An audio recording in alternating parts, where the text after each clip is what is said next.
ஹே K drama lovers. So எல்லாரும் போலில் vote பண்ண மாதிரியே doom at your service drama தான் போஸ்ட் பண்ணியிருக்கேன். வீக்லி 3 எபிசோட்ஸும் அப்லோட் பண்ணுறேன். நீங்களும் எல்லா எபிசோட்ஸும் பார்க்கணுன்னா மறக்காமல் நம்ம சேனலை சப்ஸ்கிரைப் பண்ணிவிட்டு பெல் ஐக்கானும் கிளிக் பண்ணிக்கோங்க. இப்போ ஸ்டோரிக்குள்ளே போகலாமா? இந்த லவ் ஸ்டோரி ஒரு சாதாரணமான பொண்ணுக்கும் கடவுளுக்கும் நடுவில் நடக்கிறதா காட்டியிருக்காங்க. இன்னும் 3 மாசத்துல சாக போகிற பொண்ணும் அவளை சாகடிக்க போகிற கடவுளும் எப்படி லவ் பண்ணாங்க, அவங்க ஒன்று சேர்ந்தாங்களா இல்லையான்னு இந்த ஸ்டோரியில் பார்க்கலாம். ட்ராமாவோட ஹீரோ மியூல் மங்க். இவன் தான் அலிவோட கடவுள். ஹீரோயின் டக் டோங் ஹியூ. ஃபர்ஸ்ட் எபிசோட்ல நம்ம ஹீரோயின் டக்டோங் டாக்டரை மீட் பண்ண போறா. அது ஏன்னு பாத்தீங்கன்னா சில நாட்களாவே அவளுக்கு அடிக்கடி வாந்தி மயக்கம்லாம் இருந்துட்டே இருக்குது. ரிப்போர்ட்ஸ் எல்லாம் செக் பண்ண டாக்டரும் அவளுக்கு தலையில ஒரு டியூமர் இருக்கணும், அதனாலதான் அடிக்கடி வாந்தி மயக்கம்லாம் வருதுன்னு சொல்றாரு. ஆனா இவகிட்ட இருந்து எந்த ரியாக்ஷனும் வரல. டாக்டர் அப்படி அந்த டியூமர் இருக்கிற இடம் ரொம்ப டேஞ்சர், ஸோ ரெகுலரா ட்ரீட்மெண்ட்டுக்கு வரணும்னு சொல்றாரு. இதையெல்லாம் கேட்டு தலையாட்டினாவ ட்ரீட்மெண்ட் வீக்கெண்ட்ல பண்ணுவீங்களான்னு கேட்குறா. வீக்கெண்ட்ல பண்ண மாட்டோன்னு டாக்டரும் ரிப்ளை கொடுக்குறாரு. அப்புறம் எத்தனை நாள் ட்ரீட்மெண்ட் நடக்கும்னு கேட்டதுக்கு டாக்டர் அந்த டியூமரோட சைஸை பொறுத்து 1 வீக் ஆகும்னு சொல்றாரு. அப்போ எனக்கு ட்ரீட்மெண்ட்டே வேணாம்னு அவ சொன்னதால டாக்டர் ஷாக் ஆகி அவளையே பார்க்குறாரு. அவ ஏன் அப்படி சொல்றானா, அவளால் இப்போ லீவ் எதுவும் எடுக்க முடியாதுன்னு, அவ ஏற்கனவே வெக்கேஷனுக்கு லீவ் எடுத்ததால இப்போ லீவ் கிடைக்காதுன்னு சொல்றா. அதனால கோவமான டாக்டர் ட்ரீட்மெண்ட் எடுத்தா 1 இயர் உயிரோட இருப்ப, இல்லைனா 3 இல்லை 4 மாசத்துல செத்து போயிடுவேன்னு சொல்றாரு. அது மட்டும் இல்லாம ட்ரீட்மெண்ட் எடுக்கலனா தலைவலி வரும், பேச முடியாம போயிடும்னு வார்னிங்கும் கொடுக்குறாரு. அப்போ நான் செத்து போயிடுவேனான்னு அவ கேட்க டாக்டரும் ஆமான்னு சொல்றாரு. இப்போ எதுவும் சொல்லாம எழுந்து அவ டாக்டர் கிட்ட அவளோட ஈவெண்ட்டோட ஷெடியூல்லாம் கொடுக்குறா. ஆக்சுவலா அவ ஒரு பப்ளிஷிங் கம்பெனில வெப் நாவல் எடிட்டரா இருக்கிறா. அந்த டாக்டரும் அவங்களோட கம்பெனில ஒரு நாவல் எழுதிட்டு இருக்காரு. அதோட 70வது எபிசோட அடுத்த மாசத்துக்குள்ள எழுதி அனுப்ப சொல்றா. அவரும் அவளை பார்த்து சாகப்புற ஒருத்தங்க எப்படி இவ்வளவு பாசிட்டிவா இருப்பாங்கன்னு வியப்பா பாக்குறாரு. அவ வெளியில பாக்குறதுக்கு மட்டும்தான் பாசிட்டிவா இருக்கிற மாதிரி காட்டிக்கிறா. ஆனா அவளுக்குள்ளேயும் சாக போறதை நினைச்சு கவலை அதிகமா தான் இருக்கு. அப்போ அதை பத்தியே யோசிச்சுட்டு வந்த அவ ஸ்லிப் ஆகி கீழே விழ போறா. அங்க இருந்த டாக்டர் ஒருத்தன் அவளை பிடிச்சிட்டுறான். அவனோட ஃபேஸை பார்க்க ஹேண்ட்ஸமா இருந்ததால இவளும் கண் எடுக்காம பார்த்துட்டே இருக்கிறா. அதுக்கு அவன் நான் அழகா இருக்கேன்னு தெரியும், ஆனா எனக்கு உன்கிட்ட இப்போ பேசலாம் டைம் இல்லைன்னு சொல்லிட்டு போயிடுறான். இதை கேட்ட அவன் உள்ள போகிற வரைக்கும் அவன் அப்படியே பார்த்துட்டு அங்கேயே நிக்கிறா. இப்போ எமர்ஜென்சி வார்டுக்குள்ள போன அவன் அங்க ஒரு எம்டி பெட் இருக்கிறத பார்த்து 5 4 3 2ன்னு கவுண்ட் பண்ணிட்டு இருக்கிறான். அவன் 1 கவுண்ட் பண்ண அந்த டைம் உள்ள நிறைய பேஷண்ட்ஸை கொண்டு வராங்க. இதெல்லாம் வெளியே இருந்து அவ ஷாக்கா பார்த்துட்டு இருக்கிறா. அப்போ நியூஸ்ல ஒருத்தன் கத்திய வச்சு 7 பேரை குத்திட்டானும், அதுல சில பேரை ஹாஸ்பிட்டல் கொண்டு போகிறதுக்கு முன்னாடியே இறந்துட்டாங்கணும், உயிரோட இருக்க மற்றவங்களை மட்டும் ஹாஸ்பிட்டலுக்கு கொண்டு போயிருக்கதா சொல்றாங்க. பே பண்றீங்களான்னு கேட்ட அப்புறம் திரும்பி பார்த்த அவ பில்ல இருக்கிற அமௌண்ட்டை பார்த்து அப்படியே ஷாக் ஆகி இன்ஸ்டால்மெண்ட்ல இந்த அமௌண்ட்டை பே பண்ணலாமான்னு கேட்குறா. அவங்களும் இன்ஸ்டால்மெண்ட்ல பே பண்ணலாம்னு சொல்லிட்டு எத்தனை மந்த் பே பண்ண போறீங்கன்னு கேட்குறாங்க. நான் இன்னும் 3 மாசம் தான் வாழ போறேன்னு நினைச்ச இவ 3 மாசம் இன்ஸ்டால்மெண்ட் பிளானுக்கு ஓகே சொல்றா. இப்போ அந்த டாக்டர் இருக்கிற எமர்ஜென்சி வார்டுக்குள்ள எல்லா பேஷண்ட்டையும் ட்ரீட்மெண்ட்காக கூட்டிட்டு போறாங்க. டாக்டர்ஸ் எல்லாம் ரொம்ப கஷ்டப்பட்டு உயிரை காப்பாற்றணும்னு போராடிட்டு இருக்க அதே டைம் இவன் மட்டும் கூலா நின்று எல்லாத்தையும் பார்த்துட்டு இருக்கிறான். அப்போ லாஸ்டா ஒரு பேஷண்ட்டை உள்ள கூட்டிட்டு போறாங்க. பட் அவன் தான் அந்த 7 பேரையும் கத்தியால அட்டாக் பண்ணி கொல்ல ட்ரை பண்ணவன். ஸோ அவனுக்கு ட்ரீட்மெண்ட் கொடுக்க வந்த நர்ஸை அவன் ஸ்டாப் பண்றான். அவனோட கோட்ல நேம் எதுவும் இல்லாததால நீங்க எந்த டிபார்ட்மெண்ட்னு கேட்குறா. பட் அவன் அவளோட கண்ணையே ரொம்ப நேரமா பார்த்துட்டு அந்த பேஷண்ட்டை சுத்தி கர்டன் போட்டு மூடிட்டு போலீஸ் தவிர வேற யாரையும் உள்ள விடாதுன்னு சொல்றான். அவளும் அவன் சொன்னதை அப்படியே பண்றா. இப்போ அங்க இருந்த போலீஸ் ஆஃபீஸரை பார்த்து அவன் சாகலாம் மாட்டான், நீங்க விட்டுட்டு வெளியே போங்கன்னு சொல்றான். போலீஸ் போனதும் நர்ஸும் கர்டனை போட்டு மூடிடுறாங்க. இப்போ உள்ள போன இவன் அவனோட காது பக்கத்துல போயிட்டு கண்ணை திறன்னு சொன்னதும் அவனும் கண்ணை முழிச்சு பாக்குறான். நான் உனக்காக தான் ரொம்ப நேரமா வெயிட் பண்றேன், நீ எங்க போனான்னு கேட்டுட்டு இங்க எல்லாம் உன்னோட கண்ட்ரோல்ல இல்ல, என்னோட கண்ட்ரோல்ல தான் இருக்குன்னு சொல்லிட்டு அவனோட கழுத்து நெரிக்கிறான். அப்படியே உன் சாவு ஏன் கையில தான்னு சொல்லிட்டு இன்னும் ஃபோர்ஸா நெரிக்கிறான். நிறைய பேரை நீ கொன்னதால உன்னை நான் கொல்றேன்னு சொல்றான். ஆனா நீ அவளை ஈஸியா சாகக்கூடாதுன்னு சொல்லும் போதே அவனோட கழுத்துல இருந்த காயம் தன்னாலே சரியாகுது. அவனும் சாகாம உயிர் பழைச்சிடுறான். சரியான நேரம் வரும்போது நானே உன்னை கொல்லுறேன், அது வரைக்கும் எனக்காக வெயிட் பண்ணு, சாவை விட கொடுமையான தண்டனை உனக்கு தரேன்னு சொல்லிட்டு இருக்கும்போதே போலீஸ் வந்துடுறாங்க. அதனால இவனும் வெளியே போயிடுறான். இப்போ அதே ஹாஸ்பிட்டல்ல பேஷண்டா இருக்கிற இன்னொரு பொண்ணை போய் மீட் பண்றான். அவன் அவளை பார்த்து நீ கடவுளா இருக்கதால இந்த உலகத்தை வச்சு என்ன வேணா பண்ணுவியான்னு கேட்கறான். ஏன்னா அந்த பொண்ணு தான் இந்த உலகத்தோட கடவுள் அண்ட் இவன் தான் அந்த உலகத்தோட அழிவோட கடவுள். அவன் அவகிட்ட இந்த ஹாஸ்பிட்டல்லே இருக்கிறதுக்கு போர் அடிக்கலையான்னு கேட்டதுக்கு அவளும் பேஷண்டா இருக்கிறது போரிங்காவே இருக்காது, நான் ஒரு தோட்டக்கார மாதிரி செடியை நட்டு தண்ணி ஊற்றி வளர்ப்பேன், சில செடி முளைக்காது, சிலது மட்டும் லேட்டா முளைக்கும், நிறைய செடி முளைக்காமலே செத்து போயிடும்னு சொல்றா. அதுலயும் சில செடி மட்டும்தான் நல்லதா இருக்கும், மற்றதெல்லாம் பாய்சனா தான் இருக்கும், தான் கூட இருக்கிறதெல்லாம் அழிச்சிடும்னு சொல்றா. இவ சொல்றது எல்லாமே மனித வாழ்க்கையை பத்தினதுதான். அதனால அவன் பாய்சனா இருக்கவங்கள பிடிங்கிடு, நல்லவங்களை மட்டும் வச்சிடுன்னு சொல்லிட்டு அவளை பாக்குறான். அவளோ இந்த உலகம் எனக்கு சொந்தமானது இல்ல, நான் இஷ்டப்படுற மாதிரி பண்றதுக்குன்னு சொல்லும் போதே அவன் இந்த தோட்டத்துல என்னோட பொசிஷன் என்னன்னு கேக்குறான். நீ என்னோட தோட்டத்துல இருக்கிற பூக்களுக்கெல்லாம் ஒரு பட்டாம்பூச்சின்னு சொல்றா. அது எப்போ வரைக்கும்னு கேட்ட அவன் கிட்ட காலம் முழுக்கன்னு பதில் சொல்றா. இதை கேட்டு வருத்தமான அவன் இன்னைக்கு எனக்கு பர்த்டேன்னு சொல்றான். உனக்கு ஏன் பர்த்டே, நீ தான் மனுஷனே இல்லையே, கடவுள்லாம் பர்த்டே கொண்டாட மாட்டாங்க, யாராச்சும் உன்கிட்ட அவங்களோட ஆசையை சொன்னா அதை போய் நிறைவேற்றி வைன்னு சொல்றா. இப்போ டேக்டாவும் பஸ் ஸ்டாப்ல பஸ்க்காக வெயிட் பண்ணிட்டு இருக்கிறா. ஆனா வந்த பஸ்ல அவ ஏறவே இல்லை. தன்னோட மொபைலை எடுத்து அவளுக்கு இருக்கிற டியூமரை பத்தி சர்ச் பண்ணி பாக்குறா. அப்போ அவளுக்கு அவளோட பாய் ஃப்ரெண்ட் கால் பண்றான். அவன் எங்க இருக்குன்னு கேட்டதுக்கு ரைட்டர் கூட மீட்டிங்ல இருக்குன்னு போய் சொல்றா. அவனும் இப்போ உடனே நம்ம மீட் பண்ணலாமா, எனக்கு உன்னை இப்பவே பாக்கணும்னு சொல்றான். அவனை பண்ண காஃபி ஷாப் போன அவளோட ஃபேஸ்ல இன்னொரு பொண்ணு தண்ணி எடுத்து ஊத்துறா. அவ ஏன் அப்படி பண்ணனான்னு இவ ரீசன் கேட்டதுக்கு இவளோட பாய் ஃப்ரெண்டுக்கும் இந்த பொண்ணுக்கும் ஆல்ரெடி மேரேஜ் ஆகிட்டு அதனாலதான் கோவமான அந்த பொண்ணு கல்யாணம் ஆனவன் கூட இப்படி ஊர் சுத்திட்டு இருக்கேன்னு சொல்லிட்டு தண்ணியை எடுத்து ஊத்திருக்கா. இப்பதான் இவளுக்கு அவன் நம்மளை ஏமாத்தி லவ் பண்ணியிருக்கான்னு புரியுது. அதனால இவ எனக்கும் உங்களுக்கு மேரேஜ் ஆகிட்டுன்னு தெரியாது, நீங்க ஏமாந்த மாதிரி தான் என்னையும் ஏமாத்திட்டான்னு சொல்றா. ஆனா இவ சொன்னது அந்த பொண்ணு நம்பாம மறுபடியும் தண்ணியை ஊத்த கிளாஸ் எடுக்கிறா. பொறுமையை இழந்த இவ என்னையே பிளேம் பண்ணிக்கோ, நானே உன்னையும் உன் அப்பாவி ஹஸ்பண்டே ஏமாத்தினதா வச்சுக்கோ, அந்த ஏமாத்துக்காரன் கூட வாழ்க்கை ஃபுல்லா சந்தோஷமாயிரு, இதுதான் உனக்கும் உன் குழந்தைக்கும் நல்லதுன்னு சொல்லிட்டு போறா. ஆனா இவ போனதும் அந்த பொண்ணு பிரெக்னெண்டா இருந்ததால அவளுக்கு வலி வந்துடுது.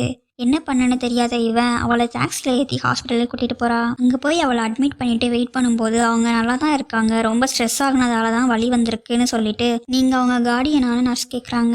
இல்லைன்னு சொன்ன இவ ஜஸ்ட் ஃப்ரெண்டு தான்னு சொல்கிறா. அதனால அந்த நர்ஸ் கார்டியனோட நம்பர் கேட்டதால தன்னோட பாய் ஃப்ரெண்ட் நம்பரை கொடுத்துட்றா.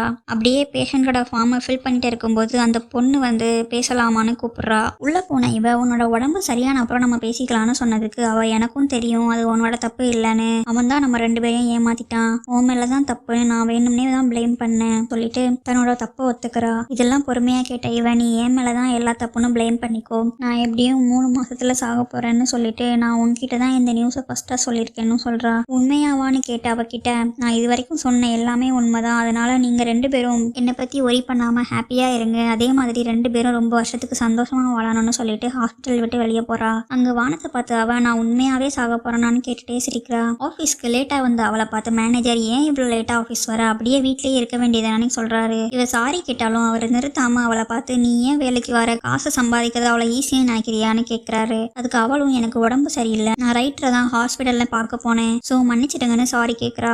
ஆனா இது எதையும் காதுல வாங்காத அவர் இதுக்கு தான் பொம்பளைங்களை வேலைக்கு வைக்க கூடாது, அவங்க இப்படிதான் எப்பவும் உடம்பு சரியில்லைன்னு ரிப்பேர் ஆன மிஷின் மாதிரியே சொல்லிட்டு இருப்பாங்க, மிஷினை கூட ரிப்பேர் பண்ணிடலாம், ஆனா இந்த பொண்ணுங்களை சரியே பண்ண முடியாதுன்னு சொல்றதை கேட்டு ஆஃபீஸ்ல இருந்த மற்ற பொண்ணுங்களுக்கும் கோவம் வருது. அப்போ இவர் எனக்கும் தான் உடம்பு சரியில்லை, நானும் டெய்லியும் சத்துட்டு தான் இருக்கேன்னு சொல்லிட்டு லேப்டாப்ல வந்த நியூஸை பாக்குறாரு. அதுல அந்த காஃபி ஷாப்ல நடந்ததை யாரோ ஆன்லைன்ல போஸ்ட் பண்ணிருக்காங்க. இதை பார்த்து அவரு இது நீ தானே, வீடியோல இருக்கிற ட்ரெஸ்ஸும் உன்னோட ட்ரெஸ்ஸும் ஒரே மாதிரி தான் இருக்குன்னு சொல்லிட்டு வால்யூமை இன்க்ரீஸ் பண்றாரு. ஆனா இவன் நான் அது இல்லைன்னு சொல்லிட்டு வால்யூமை கட் பண்ணிட்டுறா. அவர் மறுபடியும் ஸ்பீக்கரை ஆன் பண்ணிட்டு வாய்ஸ் கூட உன்னோடது மாதிரி தான் இருக்கு, நல்லா கேளுன்னு சொல்லிட்டு வால்யூம் ஏத்துறாரு. இவர் ஸ்பீக்கர் ஆஃப் பண்ணதும் கோவமான மேனேஜர் ஏன் இப்படி பண்ற, அது நீ தான்னு சொன்னதை கேட்டு அது நானா இருந்தாலும் இப்ப என்ன, உங்க வேலையை பாருங்கன்னு சொல்லிட்டுறா. அவளும் ஏன் எல்லாரும் இன்னைக்கு என்ன டார்ச்சர் பண்றீங்க, எனக்கு இன்னைக்கு லீவ் வேணும், நீங்க லீவ் கொடுக்கலாம் நானே எடுத்துப்பேன்னு சொல்லிட்டு அவர் ரிப்ளை கொடுக்கறதுக்கு முன்னாடியே ஆஃபீஸை விட்டு வெளியே போயிடுறா. அப்போ அவள் ஆஃபீஸில் ஒர்க் பண்ற ஒருத்தன் மேனேஜர் பார்த்து அதான் அது அவள் இல்லைன்னு சொல்றால, ஸோ அது அவளா இருக்காதுன்னு சொல்றான். இது கேட்ட மேனேஜரும் அப்போ எனக்கு தான் கண்ணு தெரியலையோன்னு சொல்லிட்டு ஸ்க்ரீனை உத்து பார்க்குறாரு. நெக்ஸ்ட் சீன்ல அந்த அழிவின் கடவுள் ரோட்ல ஸ்லோவாக நடந்து போயிட்டு இருக்கும்போது ஒரு கேக் ஷாப்ல இருக்கிற கேக்கை பார்த்து அப்படியே ஸ்டாப் ஆகுறான். ஆனா எதுவுமே வாங்காம அப்படியே போயிடுறான். இப்போ ட்ரெயின்ல போயிட்டு இருக்கிற இவ தன்னை பத்தி ரிலீஸ் ஆன அந்த வீடியோவை போய் பார்த்துட்டு இருக்கிறா. அதுல நிறைய பேர் அவளை பத்தி ரொம்ப மோசமான கமெண்ட் பண்ணிருக்காங்க. அதை பார்த்து ஃபீல் பண்ணிட்டு இருக்கும்போது அவளுக்கு ஒரு மெசேஜ் வருது. அதுல உனக்கு முன்னாடி இருக்கிற ப்ளூ ஷர்ட் காரன் சீக்கிரட்டா உன்னை போட்டோ எடுக்கிறான்னு இருக்கு. அது ஆமான்னு சொல்ற மாதிரி சைட்ல இருக்கிற பொண்ணுங்களுக்கும் சிக்னல் கொடுக்குறாங்க. இப்ப இவ இந்த ப்ளூ ஷர்ட் காரனை பார்த்து நல்லா கிளியரா தெரியுதா, நீயும் ஆன்லைன்ல என்ன போஸ்ட் பண்ண போறியான்னு கேட்குறா. அதுக்கு அவனும் கிண்டலாய் அவளை பார்த்து உன்கிட்ட பாக்குற அளவுக்கு ஒண்ணுமே இல்லைன்னு சொல்லிட்டு ட்ரெயின் ஸ்டாப் ஆனதும் இறங்கி ஃபாஸ்டா ஓடுறான். அவனை விடாத இவளும் அவனை திட்டிட்டே பின்னாடியே ஓடுறா. அவன் ஸ்டெப்ஸ்ல ஏறி ஃபாஸ்டா ஓடுறதுனாலும் இவ ஸ்டாப் பண்ண பண்ணாம ஃபாலோ பண்றா. அதே நேரம் அந்த கடவுள் தன்னோட கார்ல ஏறி ஸ்மோக் பண்ணிட்டு இருக்கிறான். அவன் கண்ணுக்கு முன்னாடியே 2 கார் மோதி ஆக்சிடென்ட் ஆகுது. அதை கண்டுக்காமலே இவன் ஸ்மோக் பண்றான். இப்போ இவளும் இவனை துரத்திட்டே இந்த ரோடுக்கு வரா. எல்லார்கிட்டையும் அவனை நிறுத்த சொல்லி ஹெல்ப் கேட்கிறா. ஆனா யாரும் இவளுக்கு ஹெல்ப் பண்ணல. இப்படியே இவ துரத்திட்டே ரோடுக்கும் வந்துடுறா. அதை பார்த்து இவன் தன்னோட லைட்டரை ஆன் பண்றான். அப்போ சடனா அவ ஸ்டாப் ஆகி அங்கேயே நிக்கிறா. அது ஏன்னா அங்க ஒரு பெரிய குழி ஃபார்ம் ஆகி அதுக்குள்ள அந்த ப்ளூ ஷர்ட் காரன் விழுந்து கிடக்குறான். அதனால அவனோட கால்லையும் அடிபட்டு வழியில துடிச்சிட்டு இருக்கான். இதெல்லாம் பார்த்த இவன் காரை எடுத்துட்டு அந்த இடத்த விட்டு தன்னோட வீட்டுக்கு போறான். வீட்டுக்கு வந்த அவன் அந்த கடவுள் ஹாஸ்பிட்டல்ல சொன்னதே நினைச்சிட்டு இருக்கிறான். ஏன்னா இவனுக்கு பிறப்பும் இல்லை இறப்பும் இல்லை. அப்படி இருக்கிற நமக்கு எதுக்கு பர்த்டேன்னு வீட்டுல இருந்த ஜங்கெல்லாம் போட்டு உடைக்கிறான். இங்க இவளும் சோகமா வீட்டுக்கு போயிட்டு இருக்கா. அப்போ மழை வந்துடுது. மழையில நனைஞ்ச அவ சுத்தி எல்லாரையும் பாக்குறா. எல்லார்கிட்டையும் கூட இருக்கு. ஆனா இவகிட்ட மட்டும் இல்ல. இதுல கூட நான் ஒரு லூசரா இருக்கேன்னு சொல்லிட்டு அப்படியே நனைஞ்சிட்டே வீட்டுக்கு போறா. அப்போ அவளோட தம்பி கால் பண்ணி, நான் ஜேஜு ஐலாண்ட்ல இருக்கேன், அர்ஜென்டா ஒரு $500 அனுப்பு. ஒரு காரை தெரியாம ஸ்கிராச் பண்ணிட்டேன், நெக்ஸ்ட் மந்த் காசு திரும்ப கொடுத்துறேன்னு போய் சொல்றான். ஆனா ஆக்சுவலா அவன் ஒரு கேமிங் சென்டர்ல உட்காந்து கேம் விளையாடிட்டு இருக்கான். ஏற்கனவே நொந்து போயிருக்கிற இவன், ஏன் இன்னைக்கு எல்லாரும் இப்படி என்ன பண்றீங்க, இன்னைக்கு என்ன நாள்னு உனக்கு ஞாபகம் இருக்கான்னு அவன் கிட்ட கேட்கறா. அவனுக்கோ என்ன நாள்னு ஞாபகம் இல்ல. சோ இன்னைக்கு வெனஸ்டேவா இல்ல தேர்ஸ்டேவான்னு கேட்கறான் அவகிட்ட. அப்போ அவன் அழுதுட்டு இன்னைக்கு நம்ம அம்மா அப்பாவோட இறந்த நாள்னு சொல்றா. ஆனா அவன் இதை பத்தி எதுவுமே கண்டுக்காம மறுபடியும் காசு அனுப்ப சொல்லி கேட்கறான். அவ அதுக்குள்ளே காலை கட் பண்ணிடுறா. அவனும் அவனோட ஃப்ரெண்ட்ஸ் கிட்ட எங்க அக்கா கிட்ட காசு இல்லைன்னு சொல்லிட்டு கேம் விளையாடுறான். நல்லா மழையில நனைஞ்ச அவளும் ஒரு பேக்கரி முன்னாடி ஸ்டாப் ஆகுறா. அங்க விற்காம கடைசியா இருக்கிற ஒரே ஒரு கேக்கை வாங்கிட்டு வீட்டுக்கு போறா. வீட்டுல காயப்போட ட்ரெஸ் எல்லாம் நனைஞ்சி போனதால அதை எடுத்துட்டு உள்ள போறா. ரொம்ப டயர்டா இருந்ததால கேக்கை வச்சுட்டு அப்படியே சோஃபால உட்கார்றா. பாத்ரூம்ல தண்ணி பொங்கி போறது கூட தெரியாம தன்னோட வாழ்க்கையை நினைச்சு அழுதுட்டு இருக்கிறா. அப்புறம் குளிச்சுட்டு சாப்பிட்றதுக்காக ரைஸ் குக் பண்ணிட்டு எல்லா ஃபுட்டையும் அவன் அம்மா அப்பா போட்டோ முன்னாடி வச்சு சாப்பிட்றா. இவளோட அம்மா அப்பா இவளுக்கு 10 வயசு இருக்கும் போதே இறந்துடுறாங்க. இவளும் இவளோட தம்பியும் சின்ன பசங்களா இருக்கிறதால 2 பேரையும் யாரு வளர்ப்பாங்கன்னு இவங்க சொந்தக்காரங்க டிஸ்கஸ் பண்றாங்க. ஆனா அவங்க யாருமே வளர்க்க ரெடியா இல்லை. ஸோ ஏதாச்சும் குழந்தைகள் காப்பகத்துல கொண்டு சேர்த்துலான்னு சொல்றாங்க. அவங்க பேசுறது எல்லாம் சின்ன பொண்ணான இவளுக்கு கேட்டுட்டு தான் இருந்துச்சு. அன்னையில இருந்து இவ அழணுங்கிறதே மறந்துடுறா. அதை பத்தி யோசிச்சுட்டு இருக்கும்போதே அவளோட ஆன்டி கால் பண்றாங்க. அவங்க கேக் வாங்கினியா, செலிப்ரேட் பண்ணியா, தம்பி இருக்கான்னு கேக்குறாங்க. அதுக்கு இவ அவன் ஜேஜு ஐலாண்ட்ல இருக்கான், அவன் காசு எதுவும் கேட்டான் கொடுக்காதீங்கன்னு சொல்லிடுறா. அதுக்கு அவ ஆன்ட்டியும் அவனை நான் கவனிச்சுக்கிறேன்னு சொல்லிட்டு கனடால இருக்கதால இவங்களை பார்க்க வர முடியாது, அங்க ரொம்ப கூலிங்கா இருக்குன்னு சொல்லிட்டு உனக்கு வேலை எப்படி போகுது, நீ நல்லா சாப்பிட்டு ஹெல்த்தியா இருக்கியான்னு கேட்குறா. அதுக்கு இவளும் வேலை நல்லா போகுது, நானும் ரொம்ப ஹெல்த்தியா இருக்கேன், அப்பப்போ கோல்டு மட்டும் பிடிக்குதுன்னு போய் சொல்றா. அந்த ஆன்ட்டி அதுக்கு உங்க அம்மா அப்பா தான் மேல இருந்து உங்களை நல்லா வச்சுக்கிறாங்க, தம்பிக்கு ஒரு நல்ல வேலை கிடைச்சிட்டா எல்லாமே செட்டில்டுன்னு சொல்லிட்டு அவளோட ஹஸ்பண்ட் ஒர்க்குக்கு போகணும் லேட் ஆகுதுன்னு சொல்லிட்டு காலை கட் பண்றா. இவ அம்மா அப்பா போட்டோ கிட்ட நான் சாக போறேன், சாகிறது வலிக்குமான்னு கேட்கறா. அப்படியே ட்ரிங்க் பண்ணிட்டு வெளியே வந்த அவ மெசேஜ் வந்ததால மொபைல் எடுத்து செக் பண்றா. அவளோட எக்ஸ் பாய் ஃப்ரெண்ட் நான் எல்லாத்தையும் உங்ககிட்ட எக்ஸ்பிளைன் பண்றேன்னு சொன்னதுக்கு இவ அவனை திட்டுற மாதிரி மெசேஜ் பண்ணிடுறா. மறுபடியும் ஒரு மெசேஜ் வந்ததால அது என்னன்னு செக் பண்ணும்போது அது அவளோட எஜுகேஷன் லோன் இமீடியட்டா அந்த மந்த்துக்குள்ள பேமெண்ட் பண்ணணும்னு சொல்லிட்டு வருது. கஷ்டம் மேல கஷ்டம் வந்ததால ட்ரிங்கை ஒரே கல்ப்ல குடிக்கிறா. இங்க தன்னோட பர்த்டே அதுமா இவனும் தனியா உட்காந்து ட்ரிங்க் பண்ணிட்டு இருக்கிறான். வானத்துல நிறைய ஷூட்டிங் ஸ்டார்ஸ் போறத பார்த்த இவன் இந்த உலகமே அழிஞ்சு போகட்டும், யாருமே உயிரோட இருந்து கஷ்டப்பட வேணாம்னு அது கிட்ட தன்னோட விஷயம் சொல்றா. இங்க தனியா உட்காந்து ட்ரிங்க் பண்ணிட்டு இருந்த அவனுக்கு இவ சொன்னது எல்லாம் கேக்குது. இதை கேட்டு ஷாக் ஆனவன் யாரோ குடிச்சிட்டு வளர்றாங்கன்னு சொல்லிட்டு சொன்னது யாருன்னு பார்க்க போறான். இங்க இவளோட காலிங் பெல் ரொம்ப நேரமா அடிக்கிறத கேட்டு கோவமான இவ யார் இந்நேரம் வந்திருக்காங்கன்னு கோவமா போய் பாக்குறா. டோர்ல இருக்கிற ஹோல் வழியா பார்த்தா அவளுக்கு வெளியே ஏதோ ஹில் ஸ்டேஷன்ல இருக்கிற மாதிரியும் ட்ரெயின்லாம் போகிற மாதிரியும் தெரியுது. இதனால கண்ணை தொடச்சிட்டு மறுபடியும் பாக்குறா. இப்ப அவளுக்கு ஒரு பெரிய கோட்டை மாதிரியான வியூ தெரியுது. ரொம்ப பயந்து போனவ ஸ்லோவா டோரை ஓபன் பண்ணி பார்த்தா நம்ம அழிவின் கடவுள் அங்க நிக்கிறான். அவகிட்ட நான் தான் உன்னை சுவிட்சர்லாந்து இட்டாலிலாம் பார்க்க வச்சேன், அது வெறும் பிராங்க் தான், அப்பதான் நீ டோர் ஓபன் பண்ணுவேன்னு அப்படி பண்ணன்னு சொல்றான். அப்பதான் அவளுக்கு மார்னிங் ஹாஸ்பிட்டல்ல பார்த்தது இவன் தானே ஞாபகம் வருது. ஷாக் ஆனவ இங்க என்ன பண்றேன்னு கேட்டதுக்கு நீ தான் என்ன கூப்பிட்டான்னு சொல்றான். குழம்பி போனவ ஆமா நீ யாருன்னு கேக்குறா. அதுக்கு அவன் நான் தான் மியூல் மங்னு சொல்லிட்டு அவளோட வீட்டுக்குள்ள போறான். உள்ள போனவன் நீ டோரை ஓபன் பண்ண ரொம்ப நேரம் ஆனதால உன் வீடு ரொம்ப பெருசா இருக்குமோன்னு நினைச்சேன், ஆனா இது ரொம்ப சின்னதா இருக்குன்னு சொல்லிட்டு அவ சோஃபால உட்கார்றான். அப்படியே அவளையும் உட்கார சொல்றான். இங்க நடக்கிறது எதுவுமே புரியாதவ இது என்னோட வீடு, வெளியே போன்னு சொல்றா. அதுக்கு அவனோ எனக்கு எல்லாம் தெரியும், நீ ஃபர்ஸ்ட் உட்காருன்னு சொல்றான். அப்போ இவ போலீஸ்க்கு கால் பண்றதுக்காக நம்பர் டயல் பண்ணிட்டு இருக்கும்போது அவன் இவளோட அம்மா அப்பாவோட இறந்த நாளான்னு கேட்டுட்டு எனக்கும் இன்னைக்கு பர்த்டேன்னு சொல்றான். சொல்றான். இதை கேட்டு அவ ஹாப்பி பர்த்டேன்னு அவனுக்கு விஷ் பண்றா. அவனும் யாரும் இது வரைக்கும் எனக்கு விஷ் பண்ணதே இல்லை, நீ தான் ஃபர்ஸ்ட்னு சொல்றான். அப்படியே அவ போலீஸ்க்கு கால் பண்ண போகும்போது மொபைல் சடனா சுவிச் ஆஃப் ஆகிடுது. அதை பார்த்து அவன் அவகிட்ட ரொம்ப நேரம்லாம் ஆகாது, உன்னோட விஷ் என்னன்னு சொல்ல, நான் நிறைவேற்றி வச்சுட்டு கிளம்புறேன்னு சொல்றான். அவ போதையில என்ன சொல்லணும்னு அவளுக்கே ஞாபகம் இல்லை. அதனால அவனே இந்த உலகம் அழியணும்னு தானே நீ ஆசைப்பட்டன்னு கேட்கறான். அப்பதான் அவளுக்கு எல்லாமே ஞாபகம் வந்து, அது எப்படி உனக்கு தெரியும், நான் சொன்னது எல்லாம் ஒட்டு கேட்டுட்டு இருந்தியா, உனக்கு எப்படி என்னோட வீடு தெரியும் அப்படின்னு கேட்கறா. இதுக்கெல்லாம் எனக்கு நேரம் இல்லை, நான் ரொம்ப பிஸின்னு அவன் சொல்லிட்டு அந்த கேக் எடுத்து சாப்பிட்றான். அப்ப எஸ்கேப் ஆக நினைச்ச அவ டோரை ஓபன் பண்ண போறா. ஆனா அதுவும் லாக் ஆகி இருக்கு. இவன் மறுபடியும் அவன் கிட்ட நீ யாரு, உனக்கு என்னதான் வேணும்னு கேட்கறா. அதை எதையும் காதுல வாங்காத அவன் கூலா கேக் சாப்பிட்டு இருக்கான். சடனா அவன் நீ சாதா தானே போற, உனக்கு டைம் இல்லை அப்படின்னு சொல்லிட்டு கேலண்டரை காட்டுறான். அதுல மார்ச் 2 டேட் மார்க் பண்ணி இருக்கு. ஸோ இன்னும் 100 நாள்ல நீ இறந்துடுவேன்னு அவளை வார்ன் பண்றான். ரொம்ப ஷாக்கானவ இதெல்லாம் எப்படி இவனுக்கு தெரியும்னு யோசிச்சுட்டே போறா. இப்ப மறுபடியும் அவன் கிட்ட போய் நீ ஹாஸ்பிட்டல்ல இருந்து தானே வந்திருக்கன்னு கேட்டதுக்கு அவனும் நான் பண்றதெல்லாம் பார்த்தா உனக்கு ஹாஸ்பிட்டல்ல இருந்து வந்த மாதிரியா தெரியுதுன்னு கேட்கறான். அவளும் அதுக்கு இல்லைன்னு ரெஸ்பான்ஸ் பண்றா. அப்போ அவனும் நான் அடிக்கடிலாம் எல்லாருக்கும் விஷ் நிறைவேற்றி வைக்க மாட்டேன், இன்னைக்கு நீ ரொம்ப லக்கி, அதனால சீக்கிரமா வந்து உன்னோட விஷயம் என்னன்னு சொல்லுன்னு கேட்கறான். அப்ப இதெல்லாம் அந்த டியூமர்னால தான் இமேஜின் பண்ணிக்கிறோம்னு நினைச்சிட்றா. இதை பார்த்து அவனும் உனக்கு இன்னும் கொஞ்சம் டைம் வேணும் போல, இதெல்லாம் உண்மைன்னு நம்புறதுக்கு கஷ்டமா தான் இருக்கும், நான் நம்பிதான் ஆகணும், இன்னும் என்னோட பர்த்டே முடியல, ஸோ அப்புறம் பாத்துக்கலாம்னு சொல்லிட்டு கிளம்பிடுறான். இப்போ இங்க என்ன நடக்குதுன்னு கிளம்பி போன அவ அப்படியே தரையில உட்காருறா. இது கனவா இருக்குமோன்னு அவ கேட்க ரோட்ல போயிட்டு இருக்கிற அவனும் கண்டிப்பா இது கனவே இல்லைன்னு சொல்றான். கனவா இருந்தா அவன் எப்படி கேக் எடுத்து சாப்பிட்டான்னு கன்ஃபியூஸ் ஆகி சோஃபால படுக்கிறா. இப்போ வீட்டுக்கு வந்த அவன் ஏன் இவ்வளவு டைம் ஆகுதுன்னு சொல்லும் போதே அவனுக்கு முன்னாடி அவ வந்து நிக்கிறா. அவளுக்கும் எல்லாமே புதிரா தான் இருக்கு. அவன் கிட்ட நான் எங்க இருக்கேன், எப்படி இங்க வந்தேன்னு கேட்டதுக்கு இது என்னோட வீடு தான்னு சொல்லிட்டு அவன் போறான். அவளோ அப்போ நீ எனக்கு கடத்திட்டியான்னு கேட்கறா.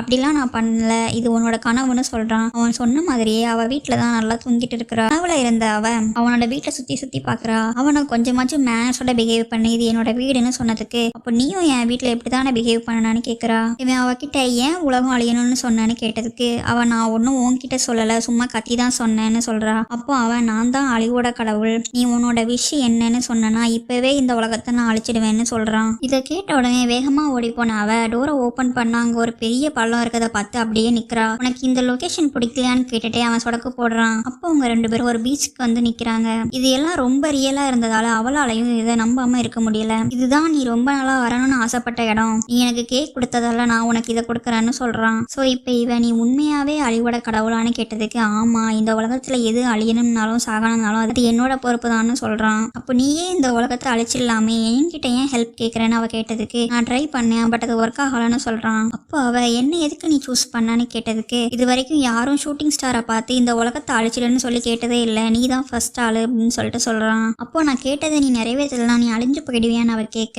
அப்படிலாம் எதுவும் நடக்காதுன்னு சிரிச்சுட்டே சொல்றான். அவனை பார்த்து உன்னோட வாழ்க்கை ரொம்ப கஷ்டம்னு அவ சொல்றா. உன்னோட வாழ்க்கை தான் உண்மையாவே கஷ்டம்னு அவனும் ரிப்ளை கொடுக்குறான். இப்போ அவன் சொடக்கு போட்டதும் அவ தூக்கத்துல இருந்து மெதுவா எழுந்துக்கிறா. தனக்கு தானே அது வெறும் கனவுதான்னு சொல்லிட்டே எழுந்த அவ மேட்ல ஷூவோட மார்க் உண்மையாவே இருக்கிறத பார்த்து பயந்து போறா. அவனை திட்டிட்டே அந்த மேட்ல இருந்த ஷூவோட மார்க்கை துடைக்கிறான். கேலண்டர்ல மார்ச் 2 மார்க் பண்ணிருக்க பார்த்து தலையில கை வைக்கிறா. ஆபீஸ் போகிறதுக்காக ரயில்வே ஸ்டேஷன் போன அவ மறுபடியும் அவனை பார்த்து கண்டுக்காம போறா. அப்போ அவன் அவகிட்ட நீ சாகும்போது அது வலிக்காம நான் பாத்துக்கிறேன், இப்ப என்ன சொல்றான்னு கேக்குறான். அவ எதுவும் சொல்லாம போய் பிரேக்ஃபாஸ்ட் ஆர்டர் கொடுக்குறா. பார்த்தா அங்கேயும் அவன் தான் இருக்கிறான். மறுபடியும் அவன் நான் வேணா உனக்கு வேற ஏதாச்சும் ஆசையை நிறைவேற்றுறேன், உலகத்தை அழிக்க வேணாம், இவ்வளவு தூரம் இறங்கி கேட்கறேன், ஏதாச்சும் சொல்லன்னு சொல்லிட்டு அவ என்ன சொல்லுவான்னு பாக்குறான். பட் அவ எதுவுமே சொல்லாம போயிடுறா. தன்னோட மனசுக்குள்ளேயே இந்த பைத்தியக்காரன் சொல்றத காதுல வாங்காதுன்னு சொல்லிட்டு இருக்கும்போது ட்ரெயின் கூட்டத்துல அவளோட காலை யாரும் மிதிச்சிடுறாங்க. இரிட்டேட் ஆனவ ஏன் எல்லாரும் வேலைக்கு போக இந்த ட்ரெயினை யூஸ் பண்றாங்க, அப்படியே எல்லாரும் மறைஞ்சு போனா ரொம்ப நல்லா இருக்கும்னு தன்னோட மனசுக்குள்ள நினைக்கிறா. லைட்லாம் டிம் ஆகி எரியுது.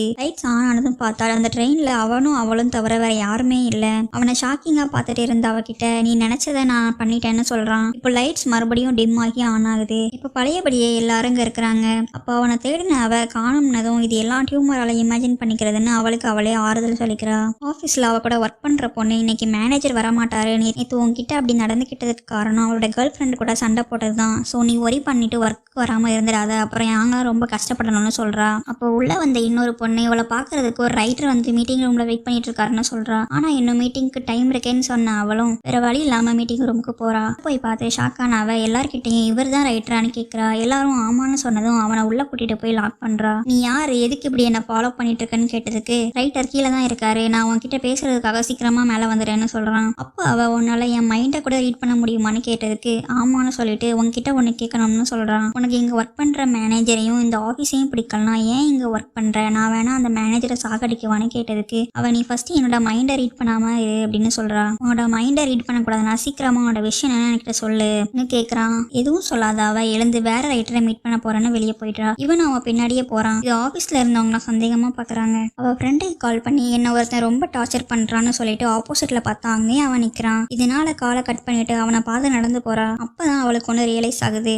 சாவோ இல்ல அழிவோ எதையும் நேருக்கு நேர் பார்த்தா மட்டும்தான் பயமே வரும். அது வரைக்கும் பயம்னா என்னன்னு தெரியாதுன்னு திங்க் பண்ணிட்டே போனா அவளுக்கு திடீர்னு தலையில ரொம்ப வலி ஏற்படுது. இவன் இதை எல்லாத்தையும் அப்படியே பார்த்துட்டு நிக்கிறான். அப்போ தூரமா லாரி ஓட்டிட்டு வர ஒருத்தர் போன் பேசிட்டே இவ ரோட்ல இருக்கிறத கவனிக்கல.